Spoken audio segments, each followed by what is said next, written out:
basically a long output when these moving averages are all stacked in the correct order, right? So when the slower moving average is on top, the middle moving average is in the middle, and the faster moving average is on top, the slower moving average is on the bottom, and of course any intermediate moving average is in the middle there somewhere. So a long output, like as long as they're stacked in the correct order, and then as soon as the faster moving average crosses below one of the other two, then basically we go into this neutral, right? No, in other words, no BloodHound output.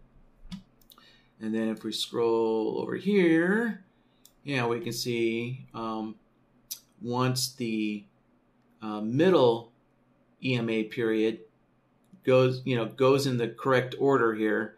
So now we have the faster moving average below, the middle one in the middle, and the slower one on top. Then he wants to see a short output, or red, on his chart until, of course, we get here, and now the moving averages are they're all mixed up. They're not in the correct order anymore. And then once we get the middle and slower moving averages crossed in the correct order, then he wants to see a long output at that point, right? So this would be no output in this kind of neutral. This would be a neutral state where the moving averages aren't stacked in the correct order, right? So, right, that'll be our first one here. So, all right, let's see. So, and also he wants this to make sure that this is coming from a 15-minute chart as well. All right, so we have 40, 80, and 120 as our EMAs. There's our moving averages, and let's see, okay, good. So we have a bunch of crossover crossover states here. So I think this will work. All right, now we have the chart set up. So let's get BloodHound opened. Oops, and get started here. So first thing I want to do is name my BloodHound system here. All right, today's the 12th. Click OK. And I'm going to start working on the logic tab here. We get straight to the logic board. And let's open this up a little bit. All right, hit new. Let's see here. What should we call this? There we go. All right, so stacked EMA state here. That's it. We want this on a 15-minute chart.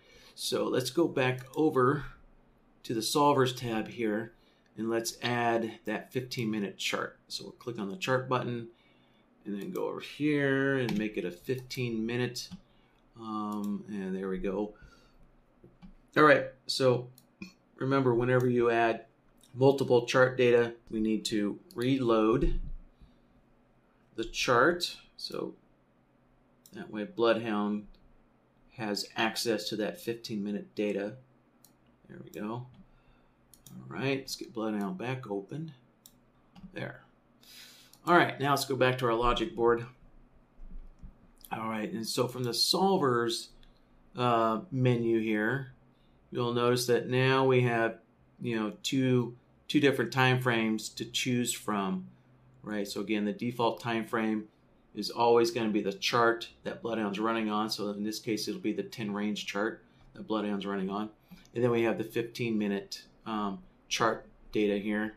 So we're going to grab a couple of comparison solvers here.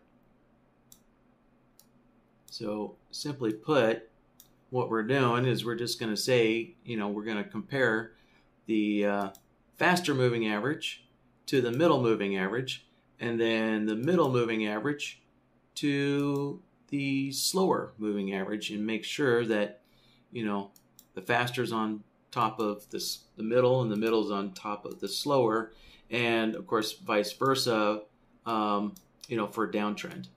Okay, so let's get this connected in here. All right, let's name this. All right, so there's a name for us. And so we'll put the faster moving average in input A. And let's see. All right, there's the EMA. And let's make that a 40 period. There's that. And input B, that'll be the middle EMA.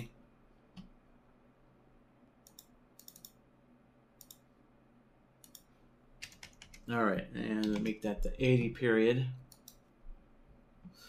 And there we go. So we don't need to change the outputs in any way. So so let's take a look at what we have so far. And oh yeah, let me get the scrolling going here, or the global crosshairs, I mean. There. Yeah, it doesn't look like Ninja put 10 days of data on my chart. Oh, let me switch contracts here. There we go. Make sure those contracts are the same. And yeah, here we go. Let's take a look at this. Oh, let me do one other thing. Let's turn off those executions there. And yeah, I am missing some data, aren't I? All right, let's get this reloaded. All right, yeah, so if you look at my crosshairs, okay, so what we're comparing, right, are these two moving averages on the 15-minute chart, right?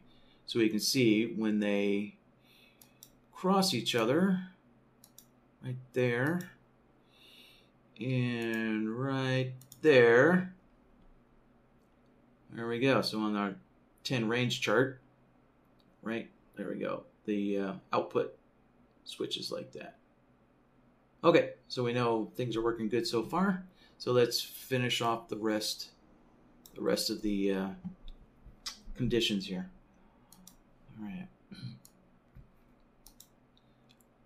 All right, so let me grab another solver on the 15-minute chart. Grab another comparison solver. Connect that in.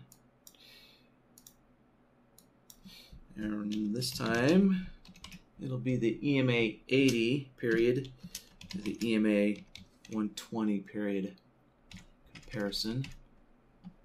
All right, so, wrong one. There we go.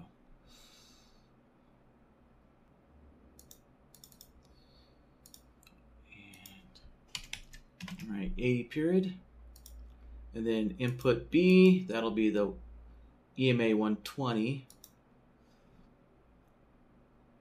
And where to go? It always seems to get lost. There we go. All right, and let's make that a 120. And there we go. And, you know, if we wanted to, we could, you know, go to our charts and make sure, but this is pretty simple. So now the next step is to use an AND node, because we need both of these conditions to be true at the same time. And that'll tell us when things are stacked properly. Okay. So yeah, so there we go. So right.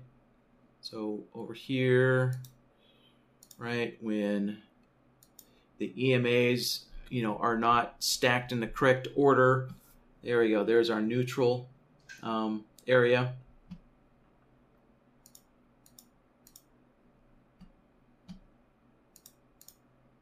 And let's check this area out here.